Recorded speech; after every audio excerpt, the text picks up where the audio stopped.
देवता मंडूका। ओम दिव्या आपो अभि यदेमा यद्यन्ति न शुष्कं सरसी शयानं गवामः न मायुर्वत्सिनीनां मंडूकानां बग्नुरत्रासुते समेति। दिव्य आपो दिव्य जल, दिव्यता युक्त विस्तार। अभी सम्मुखता से यदेनम आयद्रतिम यत एनम आयन द्रतिम, जो इसे देखता हो, न शुष्कम, जो सूखे के समान नहीं, सरसी रसयुक्त है, शयानम शिथिल होता हुआ या विश्राम करने के बाद, गवामह, गवाम बोलते पशु को, गवाम जो भी पशु इत्यादि है, न मायुर्वत्सिनीनाम, न मायुर्वत्सिनीनाम, जैसे कि वत्सिनीनाम बछड़े वाली या प्रमाद रूप वृत्तियों के साथ मिली हुई। गवाम पशुओं को भी बोलते हैं, गाय को बोलते हैं, इंद्रियों को भी इस्तेमाल। मंडू का नाम अर्थात जो वेद शास्त्रों का मंडन करते हैं, जिन्हें यहाँ पर हम लोग बोलचाल में मंडली कहते हैं। वग्नुरत्रा, वग्नु अत्रा यहाँ पर उत्तम वाणियों से, वग्नुवाणी समेति, समेति अपनी वाणियों से ऐसे ही शब्द करते हैं जैसे सरसी अयानम, सूखे तालाब में सूते हुए को प्राप्त होते हैं। तो इसको अपन इस तरह से कर सकते हैं, दिव्य आपो, दिव्यता युक्त आप है जल या विशाल फैलाव। अभी यदेन मायन धृति, यद जो एनम से आयन प्राप्त होता है, धृतिम दृष्टि गोचर होता हुआ, देखने दिखाई देता हुआ, न शुष्कम सूखे हुए के समान, या उसको कह सकते हैं गर्मी के बाद, सरसी रसयुक्त, शयानम विश्राम के उपरांत, गवामह पशु आदि गाय आदि, न मायुर वत्सिनी नाम, मायु उनकी आयु है, मायु ज्ञान यथार्थ होता है, वत्सिनी नाम जिस तरह से वत्स बोलते बछड़े को, तो बछड़े वाली गाय, मंडू का नाम, तो उसी तरह से ज्ञानी जन वग्नुरत्रा समेति अपनी वाणियों को यहाँ पर समानता से उच्चारित करते हैं। अब इसका भावार्थ देखते हैं। इस मंत्र में ये बोधन किया है कि वर्षा काल के साथ मेंढक आदि जीवों का ऐसा घनिष्ठ संबंध है जैसा इंद्रियों का इंद्रियों की वृत्तियों के साथ। जैसे इंद्रियों की यथार्थ ज्ञान रूप प्रमादी वृत्तियां इंद्रियों को मंडन करती है, इसी प्रकार ये वर्षा ऋतु का गुणगान मंडन करते हैं। दूसरी बात इस मंत्र से ये भी स्पष्ट होती है, इसमें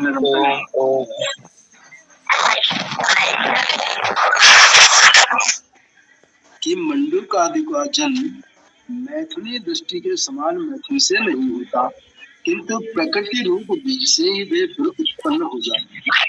इससे होने का नियम भी परमात्मा ने इस मंत्र में दर्शा दिया है। हालांकि ये जो उन्होंने दूसरी बात लिखी है, ये क्या बोलते हैं, और है भी नहीं, क्योंकि मेंढक जब अपने सुसुप्ति काल में जाते हैं तो उनके जो अंडे होते हैं, उन अंडों से ही अगले नए मेंढक तैयार होते हैं जब उनको वर्षा ऋतु मिलती है। ठीक वैसे ही मछलियां जो समुद्रों, तालाबों, नदियों में जहां भी रहती हैं, उन मछलियों के अंडे भी बहते हुए तमाम जगह चले जाते हैं। अनेकों बार मछलियों के अंडे भाप के साथ उड़कर अंतरिक्ष आकाश में चले जाते हैं। और वहां जब वर्षा होती है तो वर्षा के जल के साथ मछलियों के अंडे जमीन पर गिरते हैं और हम देखते हैं यहाँ वहां कि छोटी छोटी मछलियां हमको तैरते हुए सभी का मनोरंजन करती दिखाई देती। अब इसका अर्थ जो है गंगा सहाय उपाध्याय जी के सायण का देखते हैं। इसमें लिखते हैं, मेंढक सूखे चमड़े के समान तालाब में सोए हुए थे। सूर्य का जल, दिव्य जल जब उन पर बरसता है तब वे बछड़ी वाली गायों के समान प्रसन्नताकारक शब्द करने लगते हैं। ये गंगा सहाय जी का सायणाचार्य का अर्थ है।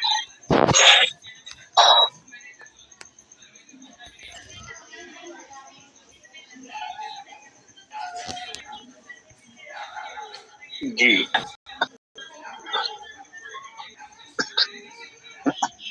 तो बाकी सब तो ठीक था। ये किसी का भावार्थ संभवतः बहुत बड़ा सा था। आपने जो पढ़ा कि मछलियां कैसे अंडे आकाश में अंतरिक्ष में कैसे उड़ जाएंगे सूखे और फिर वो गिरेंगे और कहाँ कैसे क्या होगा, स्वाभाविक है। यह व्यवहारिक परिकल्पना है, किसने कैसे डाल दिया। मंत्र में तो ऐसी कोई बात नहीं दिखी। मंडूक शब्द आया है, मंडूक का अर्थ वो मेढक कर ले, चलो यहाँ तक तो स्वीकार कर लें किसी प्रकार से, है ना। वैसे स्वाभाविक है, वेद में ये मंडूक सूक्त है तो ये स्वाभाविक है, तालाब के मेढकों की चर्चा के लिए तो नहीं होगा। ये सहज भाव से समझा जा सकता है कि वेद के सूक्त का देवता मंडूक है, तो यहाँ मंडूक का भाव मेढक तो नहीं होना चाहिए। मेढक वैदिक संस्कृत में इतना महत्वपूर्ण कैसे हो गया कि मेढक पर सूक्त हो, सूक्त का देवता मेढक हो, ये निश्चित रूप से बहुत दूर की कल्पना लगता है। शेष अर्थ आदि जो आपने प्रारंभ में पढ़े वो तो बिल्कुल ठीक है। मंडूक का अर्थ वैदिक विद्वान वेदों का जो मंडन कर रहे हैं, स्वाध्याय कर रहे हैं, भूषित कर रहे हैं, तो वेद विभूषित हैं, वे मंडूक कहे जाएं तो ठीक है ना। मंडन करना, भूषित करना, है ना, तो वो अर्थ तो होता है, तो उस दृष्टि से ठीक है। बाकी भावार्थ वगैरह सबका थोड़ा बहुत अंतर, वो सब ठीक है। तो यही लगा कि अंडे सूखे, उड़े और गिरे और पानी में फिर उनसे यहाँ वहाँ मेढक और मछलियों का उत्पत्ति हो जाए, यही थोड़ा सा अटपटा लगा। पता नहीं किसका कैसे था, शेष तो ठीक है।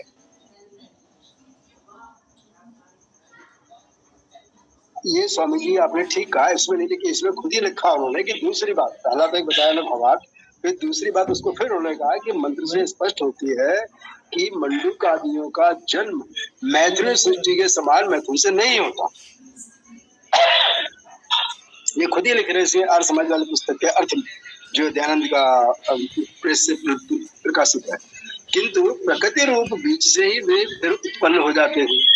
इससे अमैथुनी सृष्टि होने का नियम भी परमात्मा ने इस मंत्र में दर्शा दिया है। ऐसा बोलकर तब मुझे बताना पड़ा कि ये बात जो है तर्कहीन है।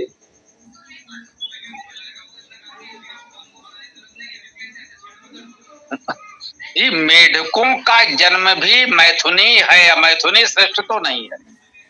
न तो मंत्र में कहीं अमैथुनी सृष्टि की बात कही गई है, न तो प्राकृतिक रूप से किसी मेढक का जन्म अमैथुनी होता है। मेढक के जो भी बच्चे होते हैं वो मैथुनी सृष्टि ही है, ये सब लोग जानते हैं। इसके लिए कोई बहुत बड़े शोध की आवश्यकता भी नहीं थी कि कहा जाए कि आधुनिक प्रयोगशाला में बहुत बड़ी शोध हुई हो। ये तो बहुत प्राकृतिक है और प्रकृति के निकट रहने वाले हमारे ग्रामीण सहज भाव से ये सब प्रत्यक्ष अनुभव से जानते हैं कि मेढक, मछली या अन्य जीव जंतु कैसे क्या उत्पन्न होते हैं। से ध्यान आ रहा है, कुछ ही वर्ष हुए हैं, ऐसे कोई बच्चा था गांव से, कोई दूब आदि घास वगैरह कुछ ऐसे कुछ बात हो रही थी, तो कुछ हमने कहा होगा, तो बड़े प्यार से उसने कहा, अंकल जी हम गांव से हैं। मतलब उन्होंने कहा हम तो गांव से आ रहे हैं, हम इन चीजों को बहुत पहचानते हैं। आप लोग शहर में रह रहे हो, महानगर में, यहाँ आपके लिए ये सब बातें भले ही आपके अनुभव में अब ना हो, लेकिन हम तो सीधे गांव से आ रहे हैं, ये सब तो हमारे लिए दैनिक बातें हैं। ये जीव जंतु और घास फूस पौधे विभिन्न प्रकार के, तो महानगरों का जीवन आज जो भी हो, लेकिन अभी भी ग्रामीण परिवेश के लोग इन सब बातों को सहज भाव से जानते हैं। इसके लिए उनको कोई प्राणी शास्त्र में विद्वान होने की आवश्यकता भी नहीं है। तो कोई अमैथुनी सृष्टि नहीं है, ये तो पूरी तरह से स्पष्ट है। और शेष बातें जो भी हैं, जो मंत्र का मूल मंतव्य है, वैसे हमको ध्यान देना है ना। अब ये बात करते करते ध्यान आया तो मुझे लगा स्पष्ट कर दें, जो मंत्र कह रहा है वो तो अपने आप में ठीक है, समस्या कहाँ उत्पन्न हो रही है कि मंत्र जो कह रहा है वो तो ठीक है, लेकिन उसके माध्यम से किसी और अपने सिद्धांत को प्रतिपादित करने का अनावश्यक प्रयास। अब इस मंत्र से अमैथुनी सृष्टि को प्रतिपादित करना, ये तो निश्चित रूप से हमें ठीक नहीं लगेगा। इसको किसी को कुछ भी लगे, बहुत विनम्रता से क्षमा याचना पूर्वक कहेंगे, इस मंत्र से अमैथुनी सृष्टि का सिद्धांत प्रतिपादित करना तो हास्यास्पद ही है। मेढकों की बात आई, चलो मंडूक का अर्थ मेढक कर लीजिए, यहां तक स्वीकार्य हो जाए, लेकिन यहाँ कहाँ अमैथुनी सृष्टि की बात हो रही है? कहीं नहीं हो रही। न तो मेढकों का जन्म अमैथुनी सृष्टि से होता है, न इस मंत्र में कहीं अमैथुनी सृष्टि की कोई चर्चा हुई है। तो वो अनावश्यक खींच करके ले आना। इसी तरह से बहुत सी बातें हैं, जैसे कहा ना कि हो सका ऐसे किसी मंत्र में कोई पुनर्जन्म, पिछले जन्म के कर्मफल और आदि वो अपनी ओर से जोड़ने लगता है, या और भी बहुत सी अनावश्यक बातें जिसका उस मंत्र से कोई संबंध नहीं होता। तो ये दृष्टि हमको विकसित करनी होगी कि हम पहचान सकें कि जो उन्होंने अर्थ भावार्थ किया है उसमें कितना संबंध मंत्र का है और कितना अपनी ओर से उन्होंने अपने किसी विचार को स्पष्ट करने के लिए, प्रमाणित करने के लिए, थोपने के लिए अपनी ओर से लिख दिया है। ये तो थोड़ा सा हमें दृष्टि विकसित करनी चाहिए। वेद का अध्ययन करने के लिए इतनी दृष्टि तो आवश्यक है, मुझे लगता है। हाँ, गुरुदेव प्रणाम। ये दूसरा पैरा जो है वो बिल्कुल समझ में से परे है। मैं भी जानता हूँ, मैंने भी अपनी आंखों से देखा है, मैं भी देहात का हूँ। अमैथुनी सृष्टि मेढकों में नहीं होती है। मछलियों का तो मैंने नहीं देखा है, लेकिन अपनी आंखों देखा है, मेढकों में मैथुनी सृष्टि ही होती है। और दूसरा जो ये भाव दिया हुआ है, इसमें ये सरसी शयनम, मंडूकरण की सरसी शयनम, सूखे तालाब में सोते हुए को आयन प्राप्त होते हैं। और इसमें ये प्रारंभ में अत्र का मतलब है इस वर्षा काल में, मंडूकालाम, वर्षा काल को मंडन करने वाले जीवों का वग्नु शब्द समेती भली भांति से वर्षा ऋतु को सुशोभित करता है।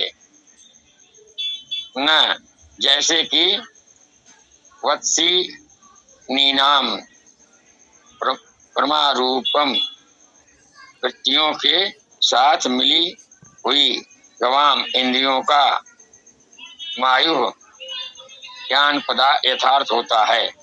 और न जिस प्रकार दिष्टिम शुष्कम, सूखा हुआ जल पात्र फिर हरा भरा हो जाता है, इसी प्रकार दिव्या आप यत एनम, द्युलोक में होने वाले जल जब अभी चारों ओर से इस मंडूक गण को सरसी शयानम, सूखे तालाब में सोते हुए को आयन प्राप्त होते हैं, तो यह भी उस पात्र के समान फिर पूर्वावस्था को प्राप्त हो जाता है। ये लिखा हुआ गुरुदेव।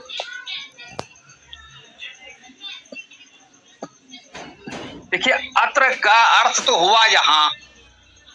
अब उसमें शायद आपने पढ़ा है वर्षा काल में, इस पूरे मंत्र में कहीं वर्षा की बात आई है क्या? अनेक बार वर्षा का उल्लेख हो रहा है, मंत्र में वर्षा कहाँ है जरा देखिए तो। नहीं, कहीं नहीं है, कहीं नहीं है। शुष्क सर्की में अनग वर्षा का जिक्र नहीं है।